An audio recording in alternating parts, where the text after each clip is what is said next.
Hello Standard 7, welcome to history class by Mamta Shetty. We have completed the first three chapter and today we are going for the fourth chapter, Maharashtra before the times of Shivaji Maharaj. Yes, so these are the points which we are going to cover up in this chapter, Maharashtra before the times of Shivaji Maharaj. Introduction, then the village which was called as Mauja at that time, then Kasba. Do you know? Let's learn. These are all the points which we are going to cover up in this chapter. So let's start with the introduction. Yes, chapter 4, Maharashtra before the times of Shivaji Maharaj. So introduction, now starting. At the beginning of 17th century, most of the territory in Maharashtra, this was under the control of Nizam Shah of Ahmednagar and Adil Shah of Bijapur, right? These both people had the control of Maharashtra. The Mughals had entered Khandesh. Their object was to expand their power in the south, right from Maharashtra. There were settlements of Sidh people who had come from Africa, along the coastline of Konkan. There was great competition between Portuguese, British, French, Dutch. They all came from Europe and they were very fighting to acquire the places. Very hard, stiff competition to capture the markets, the trade. The Portuguese has already established their rule in Goa and Vasi on the western coastline. Right? The British, the Dutch and the French, they had found an entry through the medium of trading companies. They were saying that we want to set the factories. So they also had the power. All these powers assessed the strength of others' powers. They kept themselves safe, tried to dominate, and this all created a conflict, instability, insecurity in Maharashtra. These people from the Europe were called as Topkar. Why? Because of their headgear, right? Head, what they were wearing on it. It is necessary that we will get acquainted with the village which is known as Mauja, Kasba and Pargana to understand the settlement and also about the offices which were linked between the rulers and the subject and the market and the craftsmen. Right? This all we are going to see in this. What is Paragana? Paragana was made up of many villages. Generally, the head of this Paragana was called as a Kasba. A village smaller than Kasba was called as Maucha. So let us get detailed study about this village, Kasba and Paragana. We are going to see in detail. So now we are going to the first part, that is Mauja. Mauja means a small village. Most of the people lived in villages. A village was also called as Mauja at that time. Who was the chief? Patil was the chief of that village. He tried to bring maximum land under cultivation, agriculture. He is to settle any problem, any fight, any quarrel, any argument, right?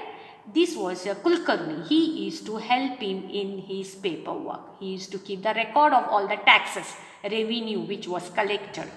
Various artisans were there. You can see cobbler, artisan, plumber, everyone. Yes, cobbler, workers were there, not plumber. They had a hereditary, like if the father, great grandfather is a plumber not, sorry, cobbler, then the son also, and then the grandchild also. So each one used to do that work. The peasant, at that time money was not there. The peasant, he gave his share of agricultural produce to the artisans. For what? For the service they gave to the village community, right? So if they want anything, they used to bring the thing, but they used to give the grains. Peasant means a small scale farm. This share was known as baluta. What it was known as? Baluta. Money was not there at that time. Yes, so I'll just pause it up before we go for the kasbah. Just understand village. Village means Mauja, right? Who was the head of that Mauja? Patil was the head. Who was assisting him? Kulkarni was assisting him. Then what was given to each other? The peasant gave their agricultural produce to the artisan if they bring anything from it, and that was known as baluta. These points are very important. Next is kasbah. What is kasba? Kasba means a big village. You can find that big village. It is known as a headquarter of paragana. Inderpur Kasba of Inderpur Paragana, Vasavai Kasba of Vai Paragana were the headquarters of these paraganas, right? We can say paraganas. Agriculture was a main occupation. Yes, at that time also many skilled artisans were carpenter, blacksmith, they were in a kasbah. They also had that livelihood. There was usually a market. The market was known as Pet. It was adjacent to kasbah. The sete and mahajans were the watandars of this Pet. They used to look after this. Every village did not have a Pet. The setting of Pet was the job, work of these sages and mahajans. For that, what they were given some land from the government, no money, and some right from the villages. What did the Mahajan do? The Mahajan looked after the accounts of the Pet. So, let me pause it up. As Kulkarni used to look after account of the village or Mauja, same way here Mahajan used to look after the accounts of the Kasbah. Now we are going for the do you know. Yes, some more information. As per the order of Veer Mata Jijabai, a Pet was established in Pasan near Pune. It was called Jijapur. Malpur, Khelpura, Paraspura, Vithapura in the Aurangabad were also new pits, established in the name of Maloji, Kheloji, Parosji and Vithoji respectively. Shivapur adjacent to Khed was a pit established in the name of Shivaji Maharaj. So the pit was named after a person, a good ruler of. So now let's learn. What do we learn? The word Budruk and Kurud are used to show that the two villages are different.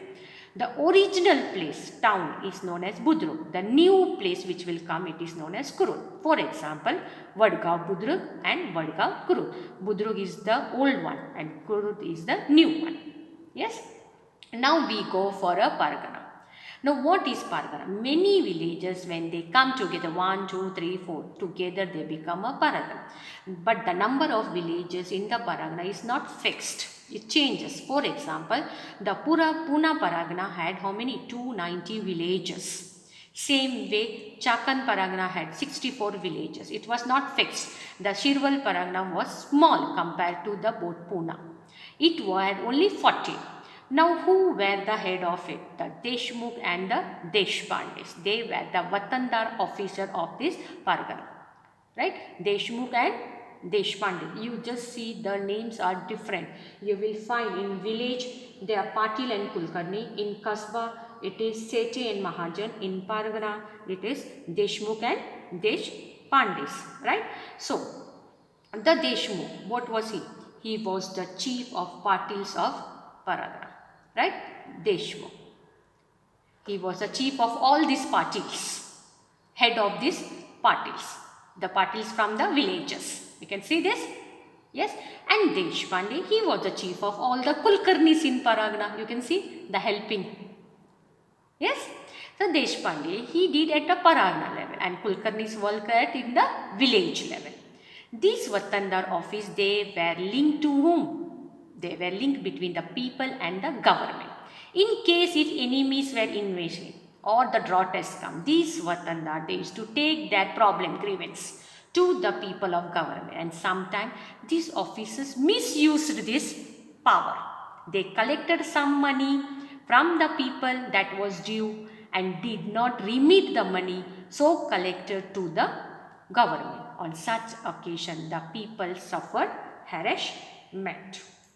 Yes, so today only up to you. Now we'll complete this also. Do you know? But just remember the names, that is Patil, Kulkarni, Setes, Mahajanas, Deshmukh and Deshpandis. Yes, so very very important thing. From the next session we will start with the do you know. Thank you.